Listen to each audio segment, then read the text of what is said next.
Hello, everybody. Welcome back to Podcana. Today I'm joined by Moyen to talk about our tier list for the decks for Atlanta and Lille. Both are 2,048 player capped events, absolutely massive events, and they're all being played with the set 3 metagame. I know our decks are locked, or I think Moyen's deck is locked. Mine probably is, but we're going to talk about how we came to those choices because there's a lot of decks to choose from here.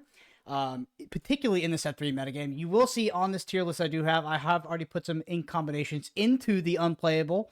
If you are looking to play one of those decks, I do apologize, but I do think that those color combinations, there's not going to be a lot of debate on whether they are competitive in this metagame. They just, for Atlanta and Lille, they're probably not the power level you are looking for. Moyen, what's sort of your takeaway from set 3 as a competitive metagame? Do you feel like there's a lot of decks to pick from? And do you have a hard time picking a deck? Or do you think there is a clear best deck for something like Atlanta or Lille?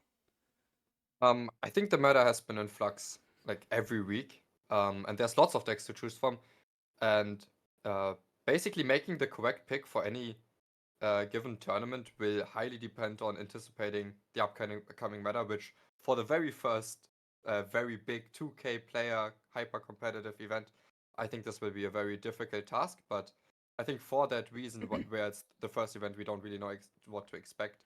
It makes sense to maybe cater a little bit more towards the more consistently strong decks. Yeah, absolutely. Well, let's dive right into it. The first ink combination I have here, which didn't make it into unplayable, by the way, is Amber Amethyst. Likely what is going to show up as hyper aggro with this color combination. This is a color combination I actually lost to in the set championships when I played red blue. I do think this deck is extremely favored into red blue, even on the draw, almost an auto win sort of matchup.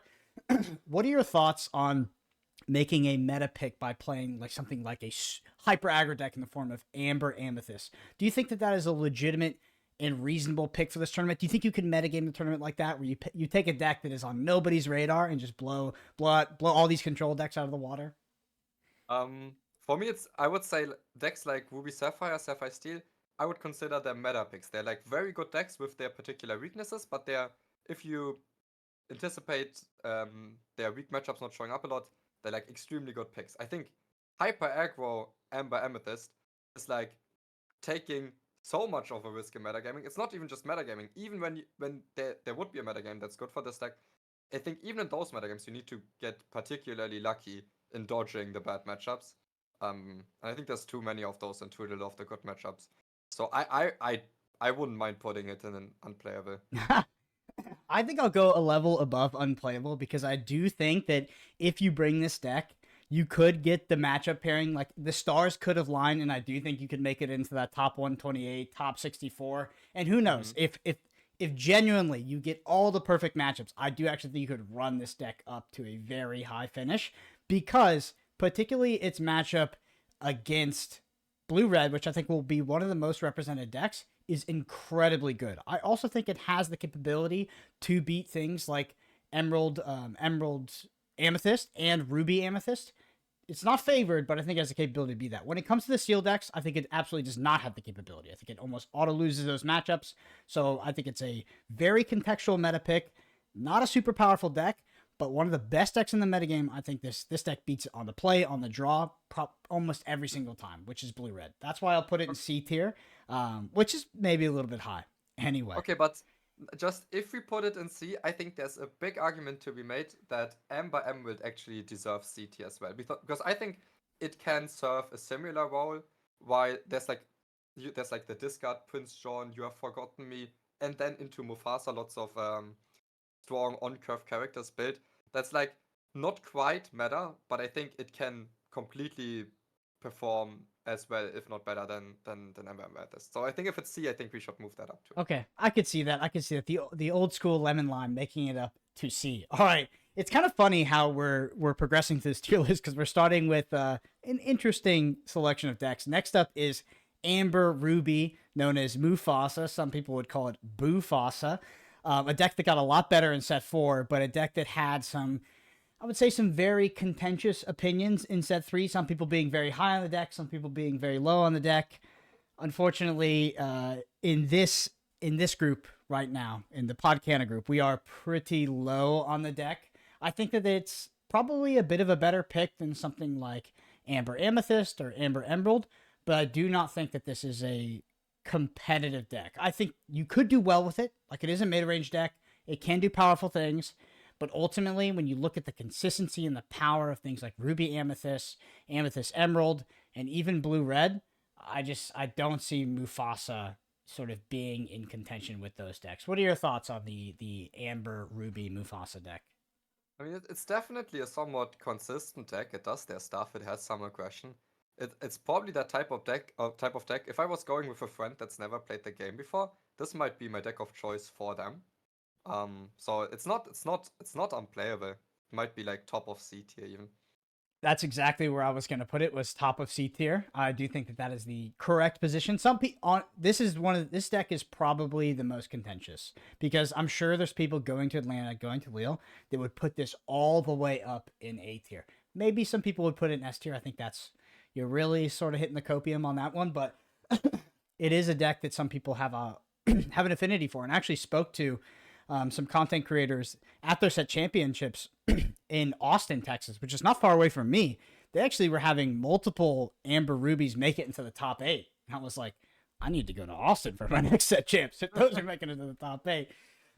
Anyway, on to our first whole new world deck. That's going to be Amber Steel, a deck that was very, very popular in the early to mid stage of set 3, but fell off a little bit as Blue Red rose in popularity. Where do you think Amber Steel lies in the metagame right now? Because for me, I felt like its place in the metagame was at the forefront at the start. Blue Red became very popular. It faded quite a bit. But now that we're at the tail end, I feel like it could almost come back a bit. And its position in the metagame is starting to open up a little bit more.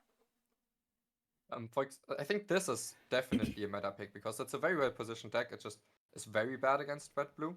And has some other maybe closer matchups, but like if you're not expecting a lot of red blue, I think this is a great deck. This deck has the issue that both on the play or on the draw, it can have incredible draws, but also at the same time, it might just fold to some bad draws without Whole New World. So I think even against like lesser experienced players, maybe you still want the chance of like not having the best chance to 2-0 them. Just because sometimes your deck will not allow you to win the game no matter what you do. For me, it definitely deserves like the spot in A tier, and then meta contextual could even be better than that. Where do you lie with your Amber Steel builds? Are you a flute gamer or a Pride Lands gamer? So again, this is contextual, contextual. but I think with so basically Pride Lands is better. It's like a little bit better in a lot of matchups, but it's a lot worse against Ruby Amethyst. And with my expectation of the challenge event metagame, I would play the flute version for that reason, because I don't think you want to sacrifice your Ruby Amethyst matchup. Yes, I completely agree with you. I think that flutes, if I had to play Amber Steel and I was heading towards Atlanta, I would more likely than not play flutes.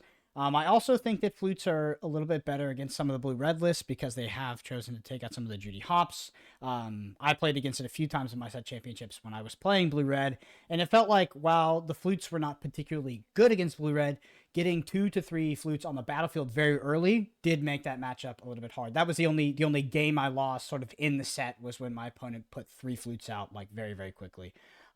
So it was non-zero in terms of its impact against blue-red. All right. Next up, we have Amethyst Emerald, a deck I know that you developed an affinity for after the set championship. So literally after the set ended, this is sort of a color combination that you came back around on. I know Arthabox had played it for a long time and also did very well with it. It's weird because as we transition to the set 4 metagame, it feels like almost the post-mortem of set 3 is like, maybe Amethyst Emerald was the best deck, and we just kind of didn't look at it. It's crazy. And you talk about the meta changing week to week. Even after the meta is dead and gone, which it basically is, it's still changing. It's still adapting. What are your thoughts on Amethyst Emerald? Yeah, my thoughts on this have changed, and it's funny when they changed, because basically in one of my set championships, I ran into Artabax round 1, and I 2-0'd them on Ruby Amethyst, and they were playing Emerald Amethyst, of course. But still, I felt like that matchup seemed quite bad. So, and then in the aftermath of set champs, when I was testing more for the challenge events, I was going through all these wacky decks that I hadn't put in the time in yet, and I saw potential in still. And green purple is the one that really impressed me out of those decks, where I think it's one of the top decks. It's like it plays out similar to Ruby Amethyst. It's very consistent. It can gain its card advantage through the double friends, the rabbits. It has reach in the late game, but at the same time, um, I think it's also favored against Ruby Amethyst. And it's much better than Ruby Amethyst is into Ruby Sapphire. So those are the two big strengths. At the same time, it can in turn struggle against something like Amber Steel, Sapphire Steel. So it does have its weaknesses too, but I think it's a very consistent deck with some particular very good matchups against Ruby Amethyst and Ruby Sapphire. Yes. For me, this one lands in S tier. I know that this is a deck. If you had asked me during set championships, you're like, make a tier list.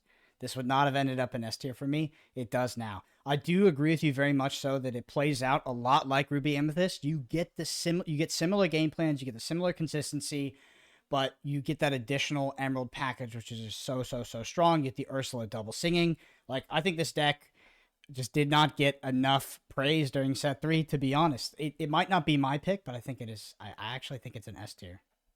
It's our first I would have it in S tier too. It's definitely one of the decks I'm heavily considering for the upcoming challenge event. Mm-hmm. All right, next up we have Ruby Amethyst. This is the deck that I am bringing to the tournament. 99.9%. I did lose a few games in lab the other night that I was like, oh god, maybe this is not the right pick.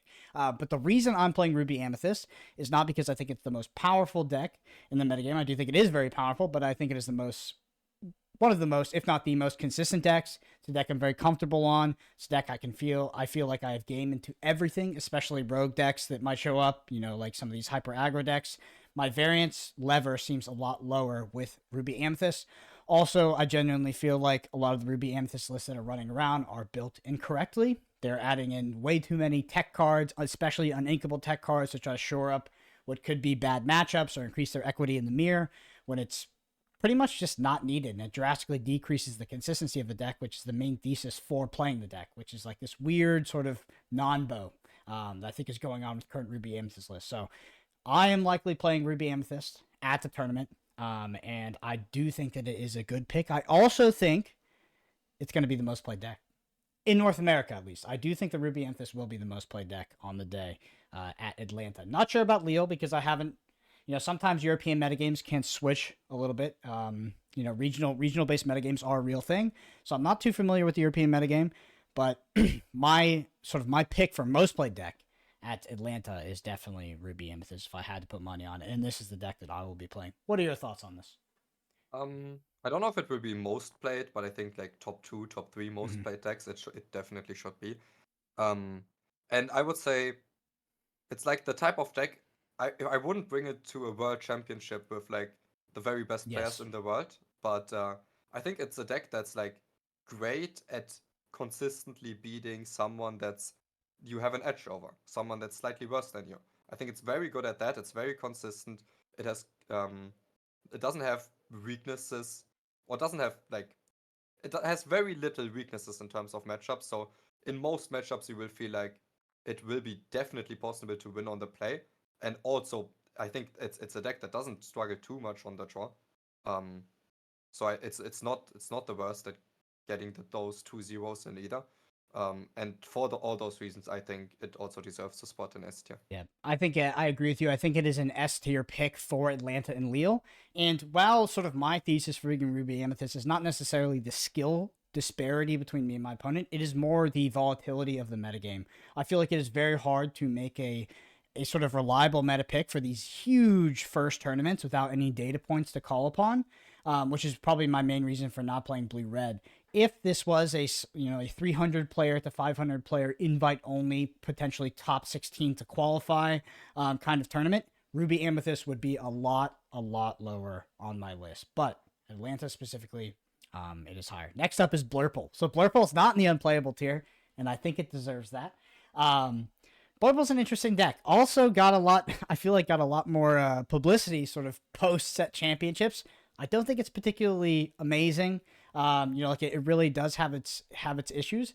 Nevertheless, I think it's absolutely competitive. I'd probably put it somewhat similar to Bufasa. So I should probably say Mufasa. Spessie's got me cooking on the Bufasa.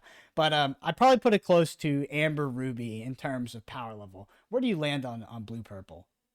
I wouldn't have minded it in unplayable. I think like that type of blue purple can feel actually like a real deck when you're going first. But I think that deck's so bad going second that it might be very hard to get 2 zeros in. And I think like that's the biggest reason why I don't think it can really hold up against these other decks. But it's okay if you put it in C tier as well. Yeah, I'd probably put it below Mufasa, I guess. One of the main Yeah. reasons I was looking at a tier list a couple of weeks ago for Atlanta and Lille, and I saw they put blue purple in likely to top 8, and I was like, what? Blue purple likely to top 8. I think the I deck would be surprised. yes, I would be surprised. It's not impossible. I would be surprised if you think blue purple is poorly positioned, and I don't think it has particularly good matchups against things like Ruby Amethyst. I don't think it's particularly good against blue red either. Like it just had, it's not well positioned in the metagame at all. Also, I think the color combination just is fundamentally missing a few pieces in set 3. It just doesn't feel like it's there, regardless of the matchup spread and regardless of the expected metagame. It just feels like the blue purple power level is actually just below. Well, while some of these decks are ending up in C tier or in these lower tiers due to meta conditions, I think that blue purple is ending up down there just because it's not that good of a deck. Which is Yeah, so I think from Blue Purple Truthers, I've heard that they really love the Ruby Amethyst matchup. But yeah. regardless, I think the deck does have its issues in every matchup when going second. Because it's just that type of deck. If you make your opponent have to answer your threats, it's actually a really good deck, but it doesn't really answer threats at all if that your opponent is putting up. Yeah, I think it's in a similar vein to like some of the understandings of the matchups are skewed based off specific game plans, and I think that if you play a deck like blue red into Ruby Amethyst and the Ruby Amethyst player does not actively mulligan for and it is not their primary game plan to play aggressively, if they do come out sort of prioritizing card advantage, prioritizing control, I think blue red is an infinitely better control deck and it feels like a landslide. Whereas it's the same thing with blue purple, where if the Ruby Amethyst player is not prioritizing the more aggressive game plan, I do think that blue purple can outvalue the deck. But blue purple definitely struggles with like 1-drop, 2-drop Cusco, mini, or mini castle. Like especially castle, this deck can really struggle against. So yeah, I think part of that is Ruby Amethyst is just a fascinating deck because it's so multifaceted in its sort of ways that it interacts with its opponent and the game plans it can deploy, which are vastly different, both as a hyper control deck and as a very aggressive mid range deck. So yeah, we have some disparities and people being like, Ruby Amethyst is a good matchup or it's a bad matchup. So it's hard to get that like true data point. All right, next up, this is one of our co-hosts' pick for Lille. Kawa will be playing Amethyst Steel, a deck that also kind of rose in popularity midway through and towards the end of set championships. When we talk about Amethyst Steel, we are not talking about the Jafar package, although that will likely show up in a non-zero amount. We are talking about the more low-to-the-ground mid-range version, which functions a lot like Ruby Amethyst, but has access to things like Smee, has access to things like Zeus and direct removal. And it's just kind of just plays out like Ruby Amethyst, but maybe actually a little bit favored against Ruby Amethyst because it is a lot more aggressive. So against Ruby Amethyst, it usually gets off to a head start because it has a little bit better early game with Fox, Me, and Shift Robin Hood.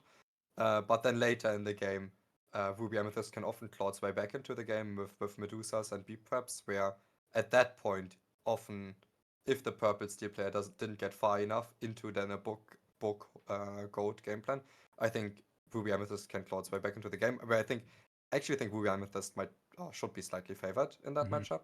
I think Steel Amethyst is like a decent pick against everything, but it doesn't. At the same time, it also doesn't really shine too much in any matchup. So and I don't know if you can gain any more of an edge than what like the small edge that the deck can already provide. So to me, it's a little bit too middling for me to really consider bringing it. Yeah, I'm okay with. Yeah, it's putting like it it's like the quintessential B tier deck. While I think it's a powerful deck, I there's no compelling reason to play, in my opinion, there's no compelling reason to play Amethyst Steel over some of the other derivatives like Ruby Amethyst. I think those decks are probably just overall better.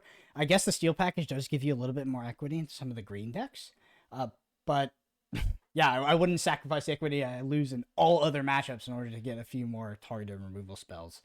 So it is a possible pick. I think that you can have success with it, but if you're looking at Amethyst Steel, why not play Ruby Amethyst and why not play Emerald Amethyst? I think those decks are just Yeah, better. it's like comparing to Ruby Amethyst, at least it also has the item removal, which can make some of the Sapphire matchups a bit better.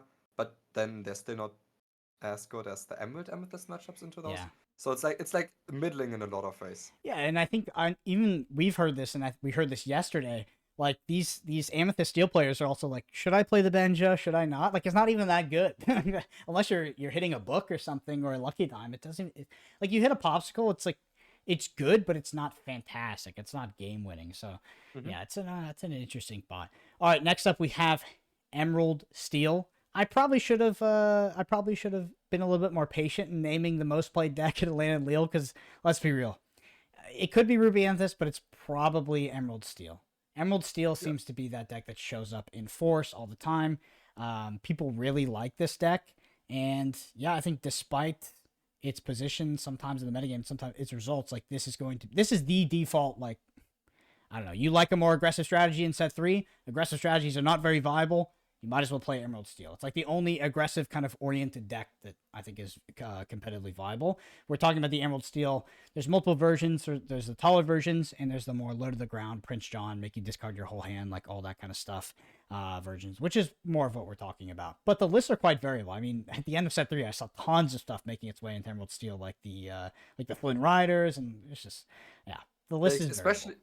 especially for the 4 drops, there's a lot of variants. There's the Daisy Duck people like. There's the evasive Flynn Rider. There's I mean people usually play a lot of Fire Duck, but some people cut those too. There's the Donald Duck to um, get the card draw going when your opponent might not want to draw cards because they already dumped their hand. So there's some variability there, but in general, I think people also like the deck because it just gives you these few early game plan curves that you can go after, and so you always have like a somewhat linear game plan to Mhm. follow, and I think that will be appealing to a lot of people. So I think like Ruby, Sapphire, Emerald, Steel, Ruby, Amethyst. I think those three should be the most popular decks. Um, Emerald Steel is similar to Ruby Amethyst, where it's also um, has very versatile matchups. It's like pretty decent against most things. I'm not sure it's on this exact really the same power level, but so this is like either low S or like high A tier Exactly, yeah. to It's me. low S or high A. And the reason that I kind of want to put it in low S is because I do think the deck is relatively consistent. I think that it is an extremely powerful linear deck. And like I just think that it's going to I genuinely think that this deck will top 8. Like I think it's very likely to top 8. I think it's likely to do super well. It's not a deck I would ever consider bringing to a tournament like this, possibly because I really don't like the gameplay patterns, the lack of decision trees sometimes, like I like to draw cards. There's a bias there. Um, I will sometimes, oftentimes at tournaments, get rid of my biases for what is and is not fun and play the more powerful deck. I don't think that Emerald Steel meets that criteria, which is why I'm still ending up on something like Ruby Amethyst or Blue Red. But this deck, I don't know. I just think it's fundamentally powerful. Every time I try to fade this deck or throw shade at it, it just does well. It really just does. And if I put this in A tier, if I put this in A tier, I'm going to get knocked out by it 100%. Do you think this is protecting yourself from getting knocked out by it by Yes, putting it yes. in S? This is my tier list karma. I have to put this in bottom S tier, or I'm getting absolutely destroyed by this deck. Absolutely destroyed.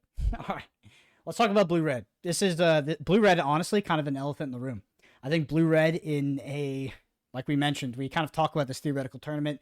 Like a invite only tournament, X number of players, maybe call. This is blue red would be at the very very top of my list. I think blue red is the most powerful deck in set three, but I'm not sure if it even makes it into S tier for a pick into Atlanta and Lille. Maybe So at the bottom, but that's it for me. yeah, I think this is the best decks out of those that are like meta contextual because this deck can absolutely farm if it dodges maybe. I mean, Emerald Steel it can do okay against, but it still would rather not play against it. And then if it dodges maybe like the hyper aggressive decks in C tier, but also maybe the few Emerald Amethyst. So if you sum all of those together, it's not actually that many matchups that it has to dodge.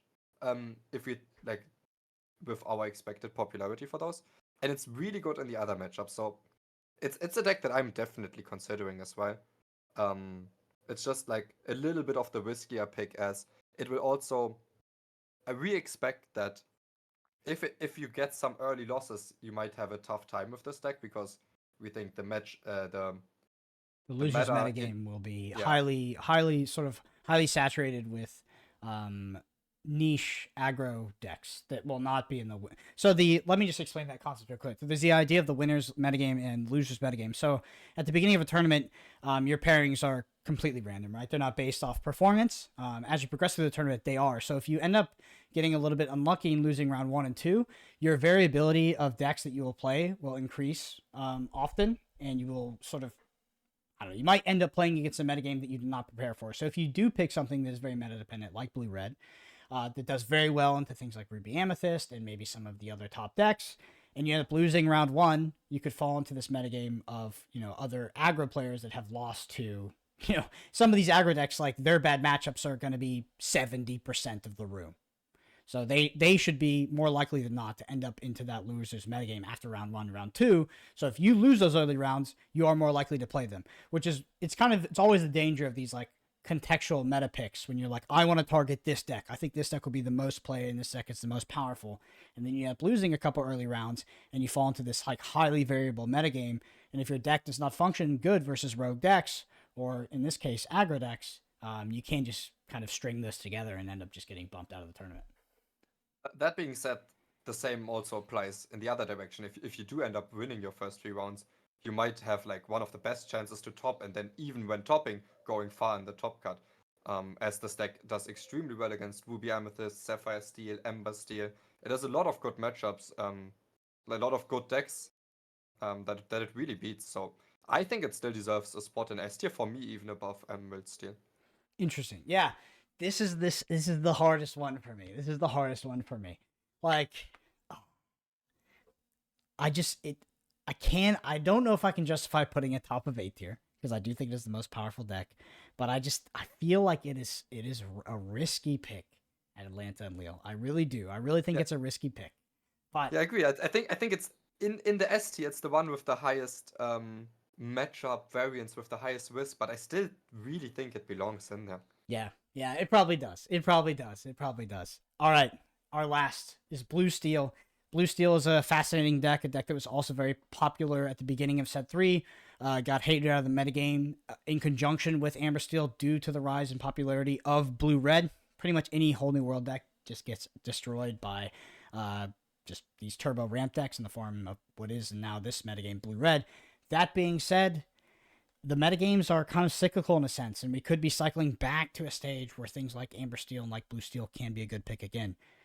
If you do play Blue Steel, you do play Amber Steel at Atlanta Lille, you cannot pitch it to me in any way. You don't want to face Blue Red. Period. You don't. You don't want to face it on the play. You don't want to face it on the draw. It's bad. Like, it's a bad matchup, and Blue Red isn't expected to be a highly represented deck. So Sapphire Steel really, I don't think it has any bad matchup except that Ruby Sapphire. But the problem is, It's a I do think bad there will be a matchup. lot of Ruby Yeah. Sapphire, and it's like an awful matchup. So if you face like, let's say in 9 rounds you face like 2 or 3 Ruby Sapphires, um, like it's very possible you might 0-2 against all of them or against most of them, and then you might have to win every other game, or almost every other game to make top cuts. So the risk is extremely high because of how bad that matchup really is. Um, but still, like I could totally see this deck performing well if it does manage to dodge Ruby Sapphire. The million dollar question: above or below Amber Steel? Um probably below, Yeah, just probably because of below. that risk being like so detrimental. But still a very solid pick. Yeah. How do you feel now that we come to the conclusion of the tier list? How do you feel with the list that we ended up? Is it indicative of your true thoughts for the sort of metagame of Lille and Atlanta? And is this indicative of like, is this what's going through your mind when you're picking a deck for this tournament? Yeah, yeah, it really is. I guess I'm not sure what the exact top in S tier would be. I think Emerald, Amethyst. I it's okay. Emerald tier I'm not so sure about, but the other three decks in S tier, I think they're super close to each other, and it's not doesn't really make sense to have one above the other or the other way around. I think they're all fantastic picks, and even even the decks in A tier could could turn out to be great picks if maybe we're a little bit off with our meta predictions into the challenge events. Yeah, and to extrapolate that to the lower end of our list, I would say that anything in C tier and unplayable, which I know is an aggressive word, I would be extremely surprised if it top aided in a 2048 player tournament. Like Yeah. these decks, I think are fundamentally poorly positioned, and I think that if you're bringing this deck, like it's it's not a great pick to try to win the tournament. Like I would be super surprised if any of these made it through all of those Swiss rounds and ended up making to the top eight. Um. Yeah. If any of those would make top eight, it is probably Mufasa Yeah. because it will be the most played decks out of those. But I think anything below BT, I wouldn't consider bringing myself. Yeah. Awesome. Well, that concludes our tier list for Atlanta and Lille. These are fascinating tournaments. Like I said, we have 2,000 plus player tournaments, no data points to reliably call upon. Like all you can really do is extrapolate set championships, ladder, and basically what the people around you say. And it's really hard to metagame. That has influenced my pick due to not being able to accurately predict the metagame. I have opted to pick the more consistent deck, likely in this scenario, rather than the more powerful pick, which is something I rarely do. It's something I rarely do. Once these tournaments conclude, once both Atlanta and Lille conclude, I think predicting the metagame, like predicting metagames for the future tournaments, will be a lot easier. Even though they're in a new set, we'll kind of get an idea of the psychology behind these large number of player tournaments. And yeah, I think our picks will be a lot more congruent with where we think the actual power level lies in the tournament. That being said, like Ruby Amethyst is not like a terrible pick. It's still a very powerful deck. It's just that, yeah, I mean, in set three metagame, blue red probably my favorite deck. Blue red definitely gets my tap for most powerful deck in the format, but I'm not gonna bring it. I'm not gonna bring it. I want to bring it. I feel it. You know, it itches. I hear it in the back of my head. Like I get that itch. But I'm playing. I'm playing Ruby Amethyst. I'm playing Ruby Amethyst. I I'm very excited to be like at the very start of competitive Oh yeah. Lorcana, and this will be the hardest tournament to predict. But as soon as we get some data points in from this tournament, the next challenge events, I think we will maybe be able to make a little bit more riskier meta gaming calls, and for now just stick to the consistency we know. Yep. And for anybody that this may be your first tournament or maybe you're thinking about dipping your toes in, highly recommend you do. The early days of a card game, the early days of a competitive scene, those are the best days. You will never get them back. They are the most fun. Like the energy is the best, the vibe is the best, like the excitement is at its highest. Definitely get in now. Definitely start playing. It's super fun, and I honestly I can't wait. We're a couple days away. I'm super excited, and yeah, thank y'all so much for watching the video. This is the Podcana tier list for the set 3 metagame going into Atlanta and Lille, and we'll circle back with you for the set 4 tournaments that are coming up soon after. Thank y'all so much.